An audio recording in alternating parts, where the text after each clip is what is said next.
नमस्कार, मैं हूं आशुतोष और आप देख रहे हैं सत्यहिंदी.com। सत्यहिंदी.com में खास कार्यक्रम आशुतोष की बात में आपका स्वागत है। नजरें अभी भी महाराष्ट्र की राजनीति पर लगी हुई हैं कि वहां पर विधानसभा में क्या होता है। क्या शिंदे सरकार अपना बहुमत साबित कर लेगी या शिंदे सरकार को अपना बहुमत साबित करने में कुछ दिक्कतें पैदा होंगी। शिवसेना की रणनीति क्या होगी और भारतीय जनता पार्टी आगे क्या कदम उठाती है।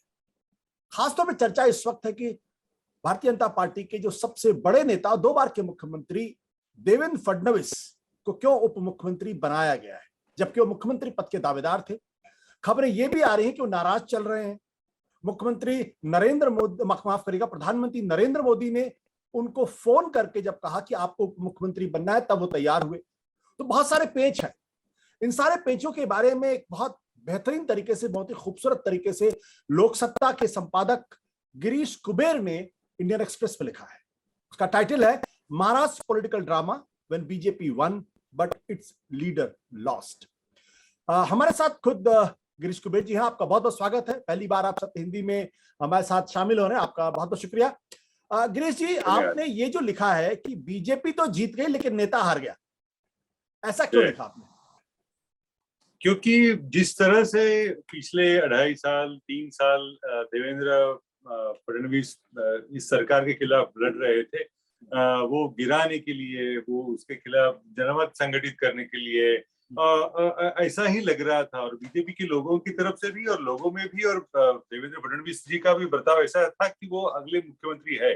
वो डे बिफोर यस्टरडे दोपहर को 12:30 बजे तक वही मुख्यमंत्री होने वाले थे। वो बताया जा रहा था, उनकी तरफ से डायरेक्टली नहीं होगा। उनके जो ऑफिस वाले थे, आसपास वाले, वो बता रहे थे कि अभी शाम को स्वेरिंग इन होगा सीएम का। तो अचानक उनका नाम पीछे चला गया और 12:30 बजे के आसपास उन्हें बताया गया कि आप नए मुख्यमंत्री होंगे। ये जो फुटीरगढ़ के नेता है एकनाथ जी शिंदे, उनको मुख्यमंत्री बनाया जाएगा। वो भी उन्होंने सह लिया, being a good soldier, disciplinarian leader होने के नाते से। लेकिन जो चल रहा था वो बीजेपी को ही कुछ हजम नहीं हुआ। बीजेपी के बहुत सारे नेताओं को, बीजेपी के जो सपोर्टर्स होते हैं, सोसाइटी का एक क्लास ऐसा होता है जिनके बारे में, जिनको देवेंद्र फडणवीस जी के बारे में बहुत सारा सॉफ्ट कॉर्नर था, तो वो सब लोग नाराज हो गए और वो सब बाकी सोशल मीडिया में वगैरह और मीडिया में भी आ गया। लेकिन ये जो जिस तरीके से हुआ, वो भाजपा को शोभा नहीं देने वाला। आपने अपने कॉलम में यह लिखा है कि दरअसल 2019 से ही देवेंद्र फडणवीस जो है, उनके प्रति जो बीजेपी का आला कमान है, first appeared cold to Fadnavis effort to placate the Shiv Sena, यानी शिवसेना को जो अपनी तरफ लाने की कोशिश फडणवीस कर रहे थे, वो बात बीजेपी आला कमान को ठीक नहीं लग रही थी। वो उनका रुख बड़ा ठंडा सा था। ये आपने क्यों कहा? इसका मतलब ये है कि फडणवीस या तो बीजेपी आला कमान का मूड नहीं भाप पाए या कुछ और भी इसके पीछे था। उसमें आपको थोड़ा सा इतिहास की तरफ में लेके जाऊंगा। 2014 की जो इलेक्शन थी, असेंबली इलेक्शन थी, पार्लियामेंट्री इलेक्शन थी, तो शिवसेना भाजपा ने साथ नहीं लड़ी थी। तो अलग अलग थे, दो पक्ष अपने अपने जो उनका जो एजेंडा है उनकी तरफ से जा रहे थे। 2014 में दोनों को पोस्ट इलेक्शन वो सब एक साथ हो गए। लेकिन उसके साथ भी शिवसेना का जो रवैया था वो बड़ा कड़वा था बीजेपी के बारे में। वो सरकार में तो शामिल हुए थे, मेट्रो का इशू हो, एनवायरमेंट का इशू हो, तो भाजपा के बड़ी आलोचना करते थे भाजपा की सरकार में होते हुए भी। तब से इन दोनों के बीच में फ्रिक्शन चल रहा था। और बम्बई के जो कंट्रोवर्शियल प्रोजेक्ट है, कुछ इश्यूज है, वो शिवसेना के पक्ष में ना जाए, ऐसे भाजपा का कहना था। लेकिन गवर्नमेंट चला रहे थे देवेंद्र फडणवीस शिवसेना के साथ। लाइक फॉर एग्जांपल, बम्बई का जो महापौर है, उनका एक बड़ा अच्छा खासा बंगला है समुद्र किनारे, इट्स अ ब्रिटिश आर्किटेक्चर। वो महापौर बंगला कहलाया जाता था। लेकिन बाला साहब ठाकरे का निधन होने के बाद शिवसेना ने मांग की कि वो इसे बाला साहब ठाकरे का मेमोरियल बनाया जाए। तो बहुत सारे लोगों ने इसको अपोज किया कि ऐसे नहीं होना चाहिए, सरकारी बंगला है। लेकिन बड़े दिलदार होने के नाते देवेंद्र फडणवीस ने उनको वो शिवसेना को दे दिया। बाला साहब ठाकरे का जहाँ अंत्यविधि हो गया शिवाजी पार्क में, वो जगह जैसे कोई राजघाट हो उसकी तरफ से उस तरह से सजाया जाए, ऐसा शिवसेना का कहना था। उसको लोगों का विरोध हो रहा था कि ऐसा मत करिए, खेलने की जगह है, यहाँ ऐसा करना अच्छा नहीं है। वो भी भाजपा ने नहीं सुनी, वहाँ उनके अंत्येष्टि हो गई। वो भी अभी शक्ति स्थल जैसी एक जगह हो गई है। तो बावजूद इसके कि शिवसेना बड़ी टीकाकार, बड़ी बड़ी कड़वी टीकाकार थी भाजपा की, देवेंद्र फडणवीस का रवैया ऐसा था कि चलो जाने दो, अपने पार्टनर है, उनको दुर्लक्ष्य करे, उनको संभाल के ले ले। नंबर एक। दूसरी चीज ऐसी थी कि 2014 में बीजेपी का जो इलेक्शन प्लान था वो था एनसीपी का करप्शन।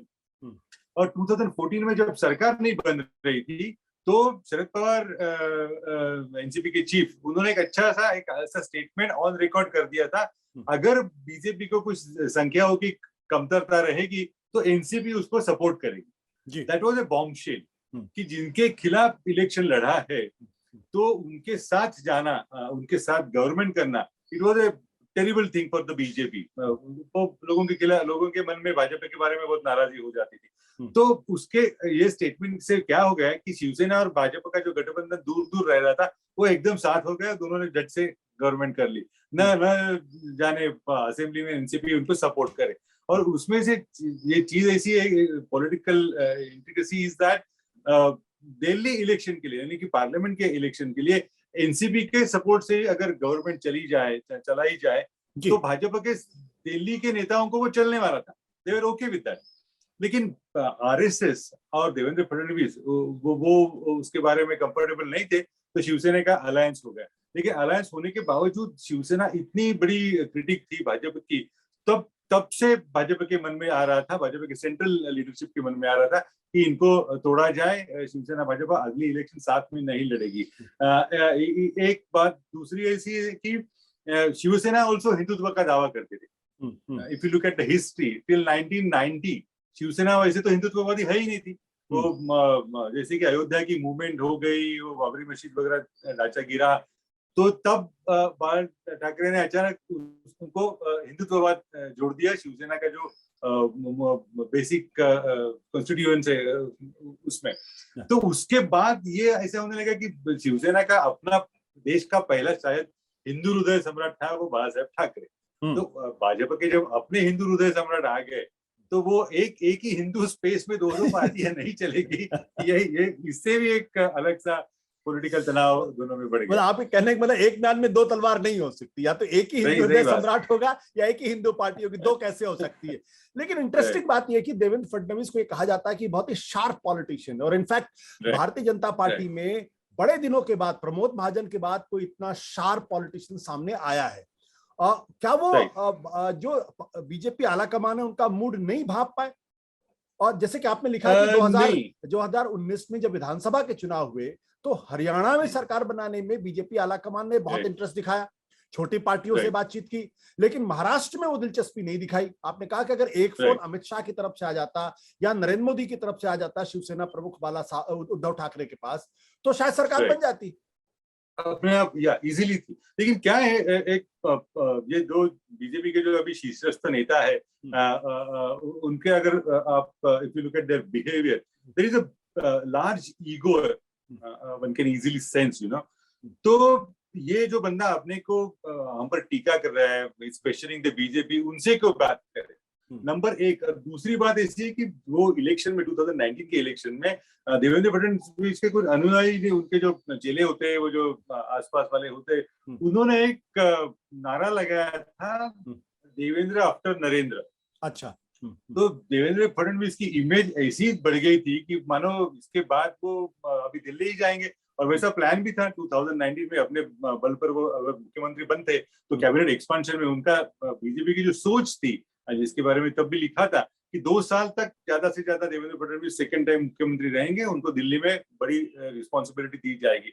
लेकिन ये जो ऐसी हवा होने लगी कि बस देवेंद्र फडणवीस के सिवाय दिल्ली को शायद कोई चारा नहीं होगा। और दूसरी बीजेपी का इंटरनल डायनामिक्स देखे तो योगी जी का उदय, शिवराज सिंह चौहान का रहना और देवेंद्र फडणवीस, ये जो एक अपने आप में कंपटीशन जैसी होने लगी थी, तो देवेंद्र फडणवीस का शायद हिज विंग्स वर क्लिप्ड। आपके कहने का मतलब क्या है? जो 2019 के चुनाव में जो उद्धव ठाकरे बार बार कह रहे थे कि भाई अमित शाह से डील हुई थी, बात हुई थी 50-50, अमित शाह ने कभी इसको पब्लिकली क्लैरिफाई नहीं किया। क्या आपको लगता है कि जानबूझकर कोशिश की गई ताकि देवेंद्र फडणवीस दूसरी बार या तीसरी बार महाराष्ट्र के मुख्यमंत्री न बन पाए? क्या जानबूझ के बीजेपी आलाकमान ने कोशिश की?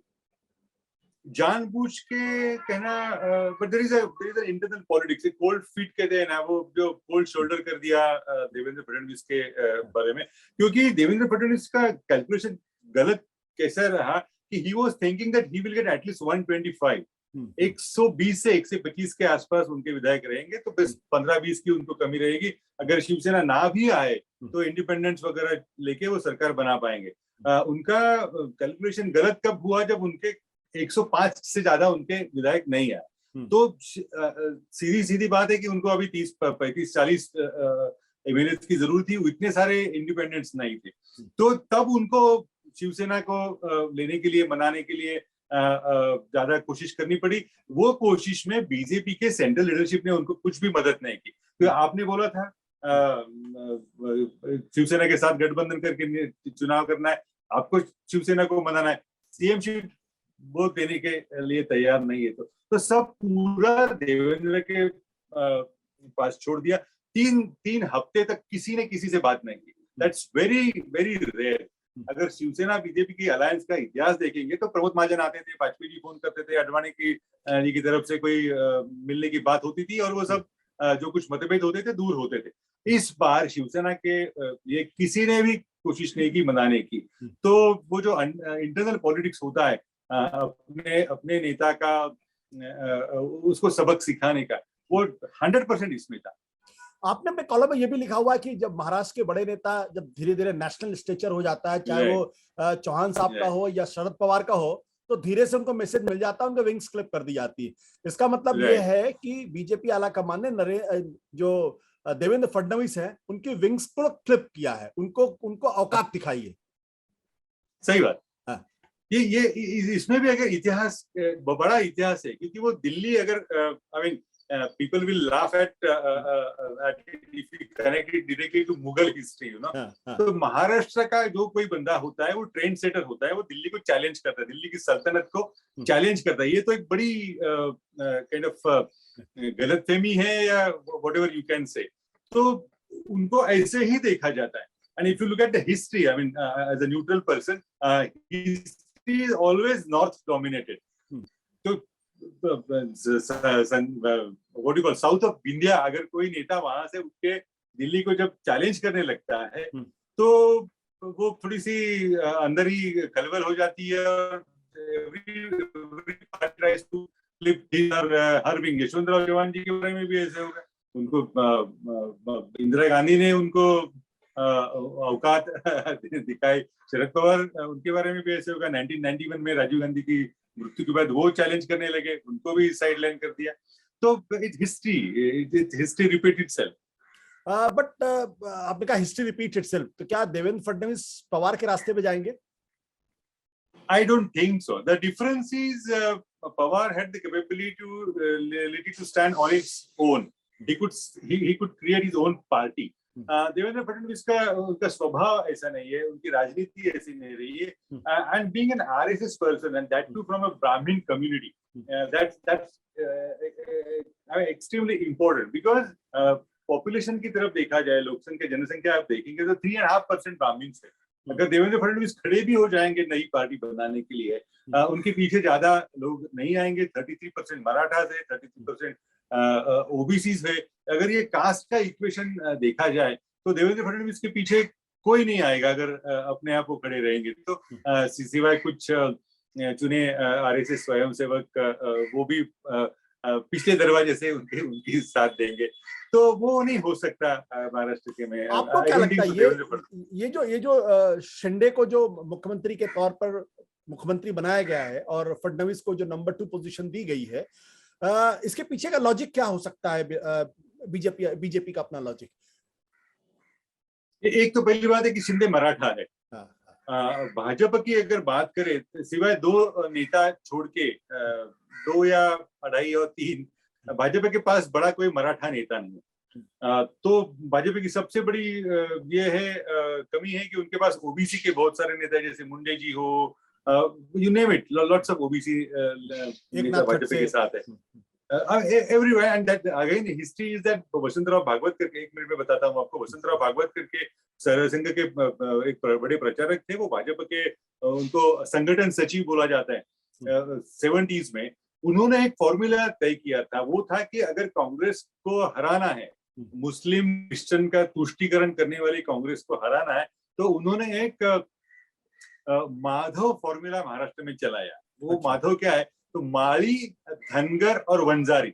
अच्छा, हाँ, तो ऑल 3 ओबीसी, माली को यानी कि बात काम करने वाले वगैरह वगैरह, धनगर, तो ये 3 कम्युनिटीज को एक साथ लाना चाहिए, तो काउंटरवेट तैयार होगा कांग्रेस का मुकाबला करने के लिए। And this is the formula BJP adopted even at the national level. तो नरेंद्र मोदी से लेके उमा भारती, कल्याण सिंह, आपको मुझसे ज्यादा जानकारी उसके बारे में रहेगी।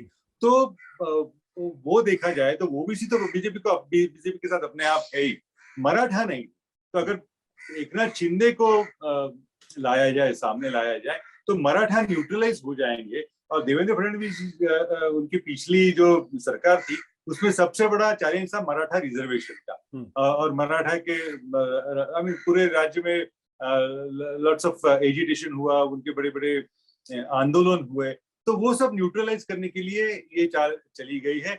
और दूसरी बात इसमें ऐसी है कि यानी कि शिवसेना की लकड़ी से शिवसेना को ही पनिश करना है, तो एकनाथ शिंदे अच्छे रहेंगे, ये भी सोच है उसके पीछे। बट शिंदे, जैसा आपने कहा कि मराठा नेता है शिंदे, तो वो तो शिवसेना के हैं, अपने आप को शिवसैनिक बोल भी रहे हैं। लड़ाई करने के बावजूद भी, सरकार बनाने के बावजूद भी उद्धव ठाकरे, आदित्य ठाकरे की फोटो चिपका रहे हैं वो। तो बीजेपी को एक शिवसेना के या तो शिंदे बीजेपी में शामिल हो जाए, तब तो मराठा वोट बीजेपी की तरफ आ सकता है। लेकिन शिंदे शिवसेना के ही बने रहेंगे तो बीजेपी को फायदा कैसे होगा?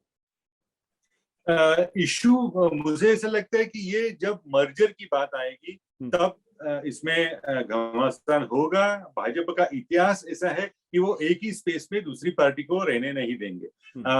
Immediate example is Narayan Rane. Narayan Rane जब निकले कांग्रेस से, पहले शिवसेना से, तो उन्होंने अपनी एक पार्टी बनाई थी, स्वाभिमान पक्ष वगैरह ऐसा कुछ उनका नाम था। वहां के छोटे मोटे एमएलए थे।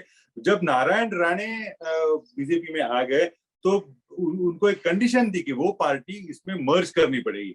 नारायण राणे वो बड़े शौर्य का दिखाते, बड़े शूर नेता है, आत्माभिमानी नेता है, लेकिन वो पार्टी नारायण राणे को भाजपा में मर्ज करनी पड़ी। इसमें सबसे नाजुक मुद्दा कौन सा रहेगा? जब इलेक्शन आ जाएंगे तब अगर इनको भी बोला जाए कि आपको भाजपा के साथ आना पड़ेगा, then there will be an issue. And Shinde also knows, Shinde being a very strong politician, उनको भी ये पता है कि अगर भाजपा में गए तो कुछ होने वाला नहीं है। देवेंद्र फडणवीस जी के हालात देख के तो उन्होंने तय कर लिया ही होगा कि पूर्व मुख्यमंत्री को ऐसे कर देते हैं। अब उद्धव ठाकरे का भविष्य क्या देखते हैं? It's a tough call for him. Party खड़ी करनी मुश्किल है, लेकिन ऐसे देखा जाए तो कोई पार्टी खत्म नहीं कभी होती। जब छगन भुजबल 91 में गए, उनके साथ बहुत सारे एमएलए गए, नारायण राणे के साथ 20 एमएलए थे, लेकिन पहली बार ऐसा हुआ है कि इतने सारे 2/3 एमएलए एकनाथ शिंदे के साथ गए। तो अभी वो शिवसेना का जो नाम है, एक क्या हुआ है कि शिवसेना का एक जनरेशन चेंज हुआ है। शिवसेना का लौकिक ऐसा था कि वो कार्यकर्ताओं की पार्टी थी। साहब ने बोला पत्थर मारो, पत्थर मारना, बस एजिटेशन करना। वो पत्थर हाथ से निकाल के इन्होंने थोड़ा सा अच्छा खासा पढ़ा लिखा रूप शिवसेना अपना रही थी। वो जो जनरेशनल चेंज है, आपने कभी सोचा भी नहीं होगा, आपके सोच में आएगा भी नहीं कभी। शिवसेना चर्चा कर रही है when the government was alive, किसके बारे में? तो ग्लोबल वार्मिंग के बारे में। शिवसेना ग्लोबल वार्मिंग के बारे में तो कभी शिवसैनिक ने भी सुना नहीं होगा, अरे भैया ये क्या बात है ग्लोबल वार्मिंग वगैरह वगैरह। तो ये जो जनरेशनल चेंज है वो नीचे तक लाना, और नई एक जो पीढ़ी है वो अभी पत्थर लेके एजुकेशन करने वाली नहीं है, वो अभी एस्टेब्लिश हो गई है। इकोनॉमिक लिबरलाइजेशन के उन्होंने भी अच्छे खासे फल चखने लगे हैं। तो that is not going to happen. वो जो 60s और 70s का जो अनरेस्ट वाला माहौल था वो अभी नहीं है, इंडस्ट्रियल यूनियनिज्म नहीं है। तो शिवसेना को पूरा अपने आप को नया रूप देना पड़ेगा। उद्धव ठाकरे ने किया था, लेकिन वो ये बीच में बड़ा हादसा उनको सहना पड़ा। तो ऐसे आगे जाना तो थोड़ा सा चैलेंजिंग है, और it's not easy. It's not going to be very easy. So who will survive? Shinde or Uddhav Thackeray? Thackeray will survive. Thackeray will survive because this is see, BJP का मकसद एकनाथ शिंदे को बड़ा करना तो कभी है ही नहीं था। उनका एक ही पॉइंट एजेंडा था कि उद्धव ठाकरे की सरकार गिराई जाए। एकनाथ शिंदे की जगह, एबीसी की जगह XYZ भी कोई आता तो वो सरकार गिरा। सरकार गिराने का मकसद था शिवसेना को क्या कहते हैं, पूरा डिमोरलाइज करना, ये उनका मकसद था। तो अभी वो हो गया है। तो अभी एकनाथ शिंदे की इतनी जरूरत नहीं रहेगी जितनी पहले थी। तो धीरे धीरे ये जो इश्यूज है वो आने लगेंगे। And Eknath Shinde is not a strategist. वो इतना बड़ा देवेंद्र फडणवीस जैसा ये तो नहीं रहेगा। तो वो भी पपेट जैसा कितनी देर सह सकता है, इसके ऊपर रहेगा। और पॉलिटिकल पार्टीज का इतिहास देखा जाए तो मर्जर्स का इतनी उनकी आयु नहीं होती। और शिवसेना के बारे में एक खासियत है कि I am one of the biggest critics of Shiv Sena. उनकी पार्टी से जो चले जाते हैं वो अगले वाले इलेक्शंस हारते। एक भी नेता ऐसा नहीं है। वो छोटी सी असेंबली में भी हारते। छगन भुजबल हार गए, नारायण राणे हार गए। तो वो क्या होता है कि जो केडर जो होता है, ईगो होता है, वो ईगो से शिवसेना वाले इतने लड़ते हैं। तो I don't think it will be Eknath Shinde will be easy for Eknath Shinde to survive as an independent.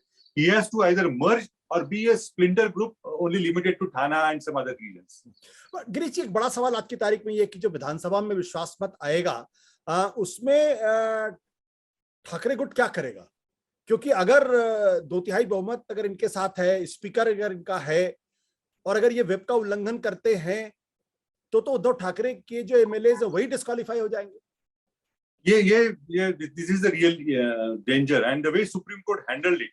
वो ऐसा नहीं लग रहा था कि एक केस अब ले रहे और दूसरी का जो निकाले और वो कहते कि इसके बाद 11 तारीख को जब केस आएगी तब देखा जाएगा। वो he will be in defined mood. He will be challenging Eknath Shinde faction. वो तो फ्रिक्शन तो होने वाला ही है। गवर्नमेंट और राज्यपाल और अपना बीजेपी का दोस्ताना देखा जाए तो लगता है कि तो वोट ऑफ कॉन्फिडेंस वगैरह तो आराम से निकल जाएगा। लेकिन जो real fight will be outside the assembly. But ये इनके एमएलएस का क्या होगा? Will they go along with Shinde to save their अपना जो विधायिका है उसको बचाने के लिए, या there will be one more attempt to split Shivsena, definitely, because even as we speak there are attempts to get them over.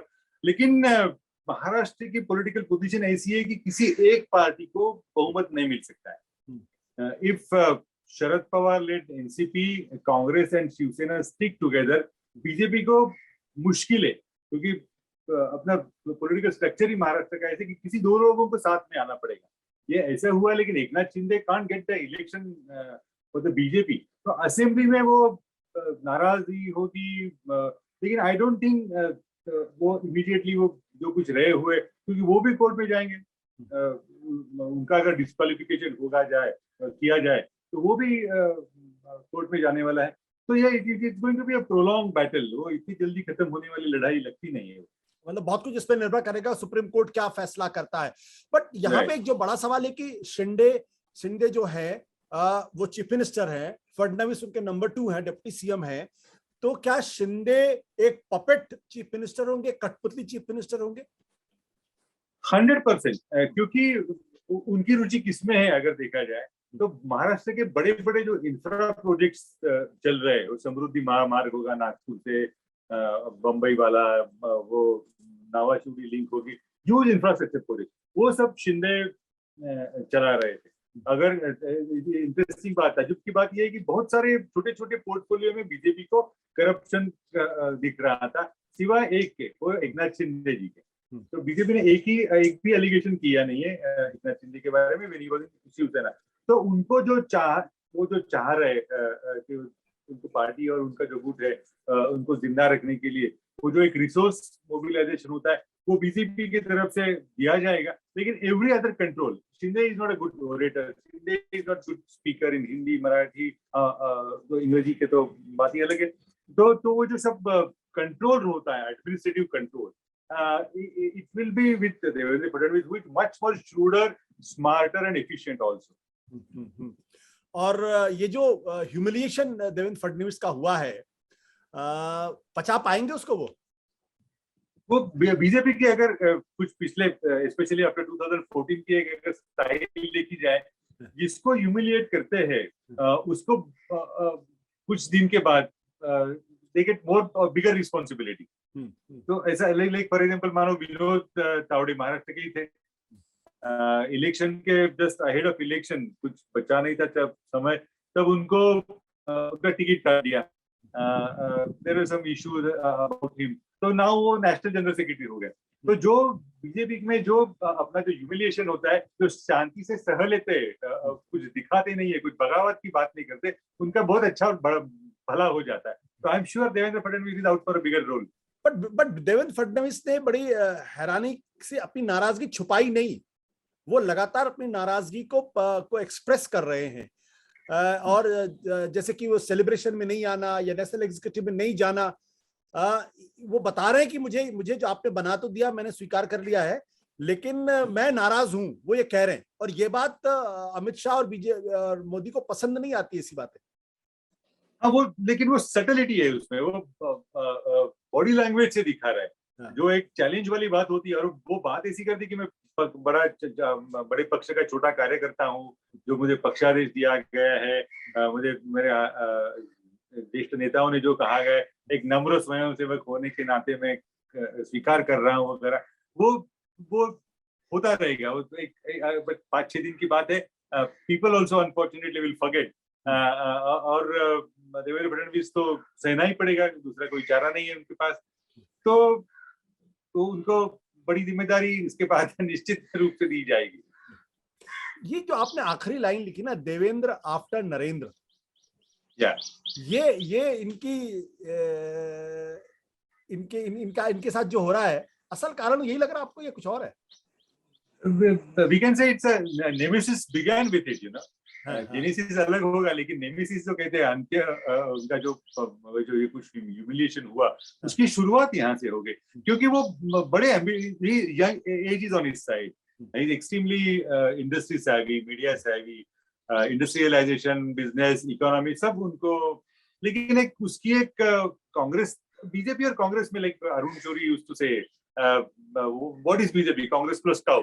तो एक फंक्शनिंग स्टाइल है, वो नेता के खिलाफ, श्रेष्ठ नेताओं के खिलाफ कुछ नहीं कहना, ऑर्गेनाइजेशन के खिलाफ कुछ नहीं कहना, जो कुछ क्रेडिट है तो सब उनको ही देना। अगर कुछ गलत हो गया तो जिसका डिस्क्रेडिट है, उसकी कुछ गलत उसके बारे में जो हुआ तो अपने आप सह लेना। When you start showcasing your ambition, अब जब दिखाने लगते हैं कि मैं बड़ी चीज करने वाला हूँ, करना चाहता हूँ और कुछ बड़ा बन सकता हूँ, तो अपने आप आपके विंग्स के, आपके पैर भी काटे जाते हैं। तो this is exactly like what Congress used to do. किसी भी नेता अगर गांधी फैमिली के परिवार को चैलेंज करने जैसी उतनी बड़ी इमेज हो गई, तो उसको उसके पैर काटे जाते थे। तो that's exactly what has happened in the BJP. आखिरी सवाल है, क्या वो मोदी के उत्तराधिकारी के तौर पर वो अपने आप को देखते हैं और ये बात अमित शाह को पसंद नहीं है, ऐसा है क्या? वो ऑन रिकॉर्ड तो कोई कहेगा नहीं, लेकिन अगर आप आरएसएस की बात करें, there are two leaders who fit perfectly into RSS qualification requirement. One is Gadkari and second is Fadnavis. क्योंकि वो जो 80s के बाद 90s के बाद भाजपा का जो ओबीसी का जो नया खेल भाजपा ने किया, ये नेता वहां से नहीं आए। They are genuinely RSS leaders, specially Devendra Fadnavis, और वो क्लासिकल आरएसएस वाले हैं, ब्राह्मीण हैं। तो जो एक अपर क्लास का एक आरएसएस का एक डोमिनेंस होता है, एक जो चेहरा होता है, तो उसमें ये डेफिनेशन में परफेक्ट बैठते हैं। तो और वो जो सब क्रेडिट है वो आरएसएस को देते हैं। ये बहुत बड़ी बात है। देवेंद्र फडणवीस और नितिन गडकरी, अभी भी नितिन गडकरी की वो विजयादशमी का जो संचलन होता है, वहां से आरएसएस का यूनिफॉर्म पहन के वहां जाते हैं। तो ये जो अंदर का जो even during Vajpayee time, the in the BJP was those from the original BJC and outsider. Jaswant Singh was never accepted because he was an outsider. So वैसे भी नए नेता और वो देवेंद्र फडणवीस जैसे नेता वो genuinely RSS की तरफ से है, तो they naturally think that they are here to Mr. Modi. और अगर देखा जाए तो सेंट्रल में जो कुछ अभी मोदी जी के बाद नंबर 2 वाले रहेंगे, उनको तो कोई और दूसरा नंबर 2 वाला चलेगा नहीं। सिंपल वो जो ये होती है कि जब हम ट्रेन में बैठे होते हैं हम लोग और बाहर से कोई घुसना चाहता है, तो अंदर के लोग सभी एक तरफ से दरवाजे अगर आपको अंदर जगह भी मिली बाद में, तो आप भी उस गुट में शामिल हो जाते हैं कि अगले स्टेशन में आप भी बाहर वालों को रोकने के लिए कोशिश करते हैं। So that's exactly the political game. That exactly is the game played in Mumbai. Girish भाई बहुत बहुत शुक्रिया हमसे बातचीत करने के लिए। जो बात अंत में कही वो बहुत राजनीति का जो खेल है कि कहीं ना कहीं खेल ये भी चलता रहता है कि नरेंद्र मोदी के बाद कौन होगा उनका उत्तराधिकारी, और उसमें अमित शाह अपने आप को बहुत कायदे से देखते भी और पार्टी पे उनकी पकड़ भी है। लेकिन अगर उत्तर प्रदेश में योगी आदित्यनाथ से अगर चुनौती मिलने लगे और महाराष्ट्र से एक और चुनौती मिलने लगे, तो कहीं ना कहीं अभी से तो गेम तो सेट करना पड़ेगा मुझे लगता है। तो फडणवीस को अगर जो ह्यूमिलिएशन मिला है तो उसके पीछे की एक राजनीति ये भी हो सकती है। बहुत बहुत शुक्रिया गिरीश हमसे बात करने में। Thank you so much sir. धन्यवाद। सत्य हिंदी का ऐप डाउनलोड करें गूगल प्ले स्टोर पर।